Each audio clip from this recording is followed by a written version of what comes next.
اعوذ باللہ من الشیطان الرجیم بسم اللہ الرحمن الرحیم۔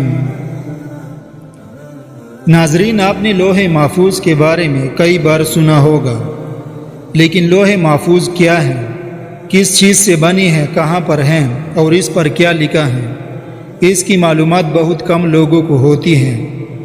آج کی اس ویڈیو میں ہم لوح محفوظ کے بارے میں جاننے کی کوشش کریں گے۔ ناظرین، لوح عربی زبان میں تختی کو کہتے ہیں۔ اسے لوح محفوظ، ام الکتاب اور کتاب مکنون بھی کہا جاتا ہے۔ شیاطین کی دسترس اور کمی بیشی سے پاک ہونے کی وجہ سے اسے لوح محفوظ کا نام دیا گیا ہے۔ عقیدہ لوح محفوظ اور قلم پر ایمان رکھنا واجب اور ضروری ہے، جیسا کہ امام جعفر رحمہ اللہ فرماتے ہیں کہ ہم لوح اور قلم اور ان تمام امور پر ایمان لاتے ہیں جو اس لوح میں لکھ دیے گئے ہیں۔ لوح محفوظ کہاں اور کتنی بڑی ہے، اس پر تفسیر قرطبی جلد نمبر 10 صفحہ نمبر 210 پر لکھتے ہیں کہ لوح محفوظ عرش کے دائیں جانب ہے۔ حضرت سیدنا ابن عباس رضی اللہ تعالیٰ عنہ نے فرمایا کہ اللہ تعالیٰ نے لوح محفوظ کو پیدا فرمایا، اس کی لمبائی 100 سال کی مسافت تھی، اور تفسیر ابن کثیر میں ہے کہ لوح محفوظ کی چوڑائی مشرق و مغرب کے فاصلے کے برابر ہے۔ لوح محفوظ کس چیز سے بنی ہے؟ ناظرین، لوح و قلم ان اشیاء میں سے ہیں جن کی حقیقی کیفیت اللہ تعالیٰ اور اس کے بتائے سے سرکار دو عالم صلی اللہ علیہ وسلم ہی جانتے ہیں۔ البتہ احادیث میں کچھ کیفیات کا بیان ملتا ہے۔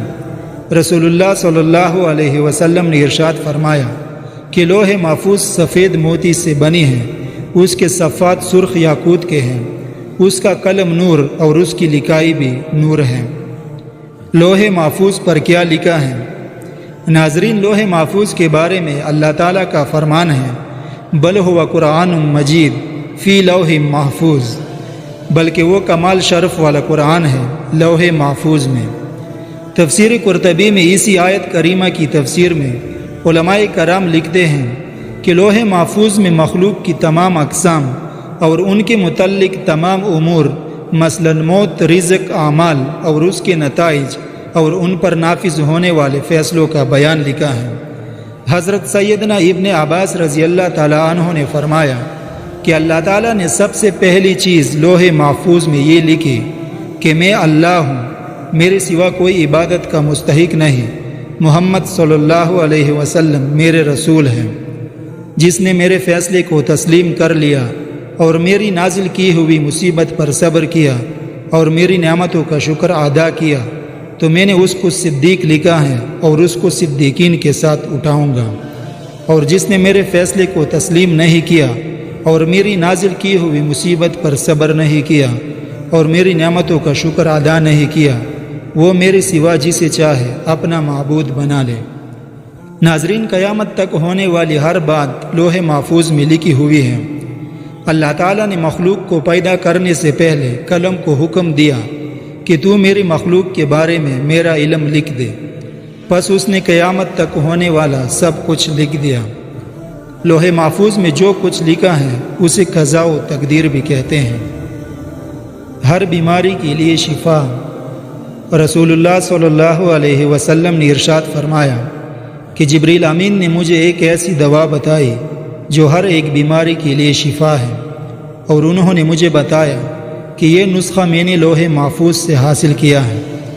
ناظرین، وہ نسخہ یہ ہے کہ کسی صاف برتن میں بارش کا وہ پانی لے جو چھت یا پرنالہ میں نہ بہا ہو، پھر اس پانی پر 70 مرتبہ سورہ فاتحہ، 70 مرتبہ آیت الکرسی، 70 مرتبہ سورہ اخلاص، 70 مرتبہ سورہ فلق، 70 مرتبہ سورہ ناس اور 1 مرتبہ لا الہ الا اللہ وحدہ لا شریک لہ لہ الملک ولہ الحمد یحیی ویمیت وہو حی لا یموت بیدہ الخیر وہو علی کل شیء قدیر، یہ پڑھے اور پھر 7 دن روزہ رکھے اور افطار اسی پانی سے کرے تو اللہ تعالیٰ اسے ہر بیماری سے شفا عطا فرمائے گا۔